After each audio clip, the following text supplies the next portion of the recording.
کہ اللہ مسبب الاسباب ہے، وہ اسباب کا پابند نہیں ہے، وہ اسباب کا محتاج نہیں ہے، اسباب اس کے محتاج ہے۔ اگر یہ یقین ہے تو اللہ پر ایمان ہے، یہ نہیں ہے تو تمہارا ایمان اسباب پر ہے، وسائل پر ہے، ذرائع پر ہے، مادیات پر ہے، اللہ پر نہیں۔ اس وقت کہاں راستہ تھا؟ کوئی راستہ تھا؟ سمندر ہے اور ادھر سے لشکر آ گیا ہے۔ کلا ان معی ربی سیہدین۔ اب دیکھیے ایمان کہہ دینا آسان ہے، ہوا معکم اینما کنتم، جہاں کہیں بھی تم ہوتے ہو اللہ تمہارے ساتھ ہوتا ہے، لیکن اس کا یقین قائم ہو جائے تو زمین و آسمان کا فرق واقع ہو جائے۔ یہی بات ہوئی حضور کے ساتھ۔ غار ہے، چھپے ہوئے ہیں محمد رسول اللہ اور آپ کے وہ یار غار ابو بکر صدیق رضی اللہ تعالی عنہ۔ اقبال نے حضرت ابو بکر کی شان میں چند اشعار کہے صرف، لیکن واقعہ یہ ہے کہ بھاری بھاری نظموں پر اور قصیدوں پر بھاری، طویل ترین نظمیں اور قصیدے ہوں ان پر بھاری۔ ہمتیں ابو بکر کی ہمت جو ہے، کشت ملت را چو ابر، جیسے بارش سے کھیتی اپجتی ہے، ابو بکر کی ہمت اور عزیمت اس امت کو اسی طرح سینچنے والی ہے۔ ثانیے اسلام و غار و بدر و قبر، وہ دوسرے تھے اسلام میں، دوسرے پہلے کون تھے؟ انا اول المومنین، حضور فرماتے ہیں سب سے پہلا ایمان لانے والا میں، دوسرے ابو بکر۔ ویسے ہمارے ہاں یہ چلتا ہے اختلاف، حضرت علی پہلے ہیں کہ حضرت ابو بکر پہلے ہیں، لیکن اس میں بڑی خوبصورت تطبیق قائم کی ہے علماء نے اور بہت صحیح ہے۔ چار کے بارے میں فیصلہ ہی مت کرو کہ کون پہلے ہے، ان کی ایک عجیب تقسیم کرتی ہے۔ آزاد مردوں میں، بالغ مردوں میں سب سے پہلے ابو بکر، بچوں میں سب سے پہلے علی، خواتین میں سب سے پہلے خدیجہ، اور غلاموں میں سب سے پہلے زید ابن حارثہ۔ بڑی پیاری تقسیم ہے، یہ چاروں ہی پہلے ہیں، ہر ایک کے لیے اولیت ہے۔ اور واقعہ یہ ہے کہ اگر زمانی اعتبار سے تعین ہوگا تو پہلے خدیجۃ الکبریٰ آئیں گی رضی اللہ تعالی عنہ، کسی اور سے بات کرنے کی نوبت بعد میں آ سکتی ہے، پہلے تو اہلیہ محترمہ سے بات ہوئی، آتے ہی پہلی وحی ہوئی ہے، ابھی تبلیغ کا حکم نہیں تھا، کس کو بتایا واقعہ؟ ابھی اپنی نبوت کی تبلیغ کا تو حکم ہی نہیں آیا، واقعہ کس کا ہے؟ وہ خدیجہ کا ہے۔ جب کہا ہے کہ خشیت علی نفسی، مجھے اپنی جان کا اندیشہ ہے، تو کیا جواب دیا خدیجہ نے رضی اللہ تعالی عنہا؟ وہ صدیقۃ الکبریٰ ہے، صدیقات جو ہیں خواتین ان میں چوٹی پر خدیجۃ الکبریٰ ہے رضی اللہ تعالی عنہ، اور صدیق جو مرد ہیں ان میں صدیق اکبر ہے ابو بکر صدیق رضی اللہ تعالی عنہ، لیکن صدیقات میں چوٹی پر۔ جب حضور نے فرمایا خشیت علی نفسی، کیا فرمایا؟ کیا عرض کیا؟ کیسے تسلی دی؟ نہیں اللہ آپ کو ضائع نہیں کرے گا، آپ غریبوں کے ہمدرد ہیں، آپ مساکین کے تکالیف رفع کرنے والے ہیں، آپ بیواؤں کی سرپرستی کرتے ہیں، آپ مسافروں کی خدمت کرتے ہیں، اللہ آپ کو ضائع نہیں کرے گا۔ یہ یقین ہے اس خاتون کے اندر۔ خیر وہ ایک علیحدہ بات ہو جائے گی۔ میرے دل پر حضرت خدیجہ رضی اللہ تعالیٰ عنہ کی شخصیت کا بڑا گہرا نقش ہے، جو وہ کوئی اور ہی وقت اور موقع ہوا تو بیان ہوگا۔ بہرحال اقبال نے ایک مصرے میں جو چار اولیتیں جمع کر دی ہیں، ہمتیں کشت امت را چو ابر، ثانی اسلام و غار و بدر و قبر۔ اسلام میں حضور کے بعد پہلے کون؟ ابو بکر۔ غار میں حضور کے ساتھ کون؟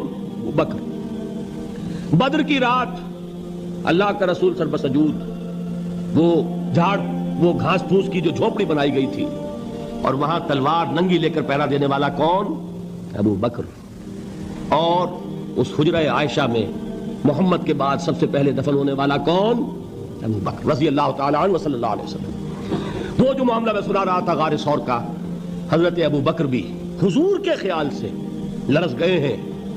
آپ کو یاد ہوگا کہ جا کر پہلے تمام جتنے سوراخ تھے انہیں بند کیا ہے، ایک سوراخ رہ گیا تھا جس کو بند کرنے کے لیے کوئی کپڑا نہیں تھا، وہاں اپنی ایڑی رکھی ہے، تب کہا ہے حضور سے تشریف لائیے، اور اپنے زانو پر حضور کو لٹایا ہے، اور وہاں کسی موذی جانور نے کاٹا ہے، حضور کی آنکھ لگ گئی تھی، اس وقت اس بل کے اندر جو بھی بچھو ہے کیا ہے واللہ عالم، اس نے کاٹا ہے، اس کی تکلیف کی وجہ سے ابو بکر کی آنکھوں سے آنسو ٹپک گئے، حضور کے چہرے مبارک پر پڑے ہیں، تو حضور جاگے ہیں، معاملہ کیا ہے؟ ایڑی نہیں ہٹائی وہاں سے، مبادا وہ جانور وہاں سے نکل کر محمد الرسول اللہ کو کوئی گزن پہنچا دے، ابو بکر کی ایڑی ہے، جس طرح چاہے کھا لے، ختم کر دے، جان نکل جائے تب کوئی آنچ آئے محمد پر تو آئے، لیکن جیتے جی نہیں۔ وہ ہے ابو بکر۔ حضور کے خیال سے اس وقت حضور نے پھر اپنا لعاب دہن لگایا ہے اور اس سے پھر آپ کی تکلیف ختم ہوئی۔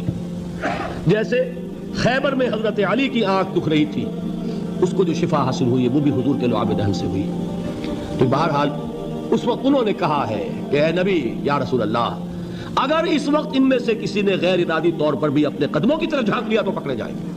کیا جواب تھا اللہ کے رسول کا؟ لا تحزن ان اللہ معنا، اللہ ہمارے ساتھ ہے، کیوں گھبراتے ہو ابو بکر؟ یہ ہے ایمان باللہ، میرا مالک اللہ، میرا رازق اللہ، میرا محافظ اللہ، میرا مددگار اللہ، میرا پشت پناہ اللہ، میرا دوست اللہ۔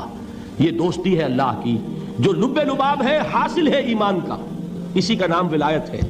اولیاء اللہ کے سروں پر سینگ نہیں ہوتے، جس کے دل میں ایمان راسخ ہو چکا ہو وہی اللہ کا ولی ہے، جسے اللہ پر یقین ہو چکا ہے وہی اللہ کا ولی ہے، جسے یقین ہے اللہ میرے ساتھ ہے، میرا مددگار، میرا پشت پناہ، میرا ساتھی، میرا دوست، میرا محبوب، میرا محب۔ اللہ اہل ایمان سے محبت کرتا ہے۔ واللہ یحب الصادقین، ان اللہ یحب الذین یقاتلون فی سبیلہ صفا کانہم بنیان مرصوص۔ اللہ محبت کرنے والا، اہل ایمان محبوب، اور اہل ایمان محبت کرنے والے اللہ محبوب۔ والذین آمنوا اشد حبا للہ۔ آپ تصور کیجئے جسے یہ رشتہ ایمان یا رشتہ ولایت حاصل ہو جائے، الا ان اولیاء اللہ لا خوف علیہم ولا هم یحزنون، آگاہ ہو جاؤ اللہ کے دوستوں کے لیے نہ کوئی خوف ہے نہ کوئی حزن ہے۔ اور میں بیان کر چکا تھا خوف اور حزن کے خاتمے ہی کا نام امن ہے۔ زوال خوف، زوال حزن، یہ خوف اور حزن کیوں آتے ہیں بار بار؟ اللہ تخافوا ولا تحزنوا، دونوں آ گئے۔ الا ان اولیاء اللہ لا خوف علیہم ولا هم یحزنون، پھر وہی دو۔ وہ کیوں ہے؟ خوف ہوتا ہے کسی مستقبل کی بات کا، یہ نہ ہو جائے، وہ نہ ہو جائے، یہ نقصان نہ پہنچ جائے، یہ تکلیف نہ ہو، یہ گزر نہ آ جائے، خوف ہے مستقبل سے۔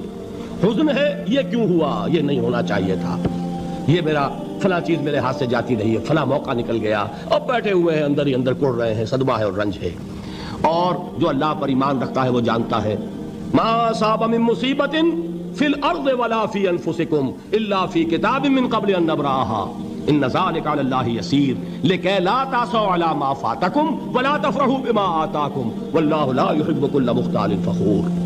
اس زمین میں یا تمہاری جانوں میں کوئی تکلیف، کوئی مصیبت نہیں آ سکتی سوائے اس کے کہ جو اللہ نے لکھ دی ہو، اس سے پہلے کہ وہ ظاہر ہو۔ جس کو یہ حقیقت معلوم ہو گئی اس کو یہ طرز عمل اختیار کرنا چاہیے، جو چیز چھن جائے، جاتی رہے، چھوٹ جائے، اس پر افسوس نہ کرو۔ کس نے چھینی؟ دوست نے۔ دوست کے فیصلے پر شکایت، دوستی کو بٹا لگا رہے ہو، سر تسلیم خم ہے جو مزاج یار میں آئے۔